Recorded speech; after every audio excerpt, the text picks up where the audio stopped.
Nagbabala naman si Senate President Vicente Sotto III sa publiko na maging mapanuri sa mga impormasyong kumakalat sa social media, lalo't marami umanong akusasyon ang walang accountability at hindi pinanumpaan.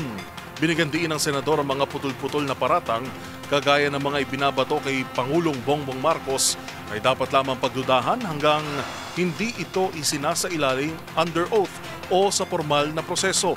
Ang pahayag ni Sotto ibabalita ni Raymond Dadpaas. Hinimok ni Senate President Vicente Tito Sotto III ang publiko na mag-ingat sa panghuhusga sa mga impormasyon na isinisiwalat sa social media. Lahat ng mga impormasyon na ilalahad sa pagitan ng social media ay kailangang pag-aralan ng mabuti. Para kay Sotto, kapag walang accountability ay walang credibility. Kaya't marami ang nagtatanong kung under oath ba ang akusasyon. Wala itong tinukoy kung sino, ngunit ito'y kasunod ng mga akusasyon ng katiwalian ni dating Ako Bicol Party List Representative Saldico at direktang idinadawit si Pangulong Bongbong Marcos sa mga video na putol-putol na inilalabas sa social media.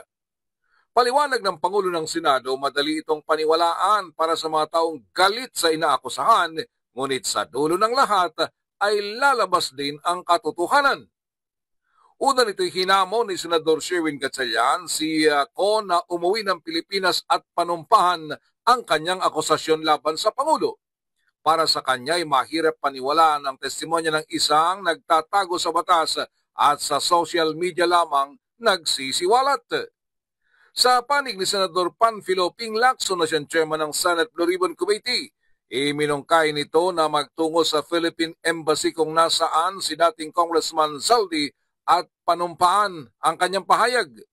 Tinawag na walang probative value ang mga akusasyon ni Ko at isa lamang itong kwento kung hindi niya pinanunumpaan o under oath. Para sa MBC TV Network News, ito si Raymond Dadpaas ng DZRH, una sa Pilipinas, una sa Pilipino.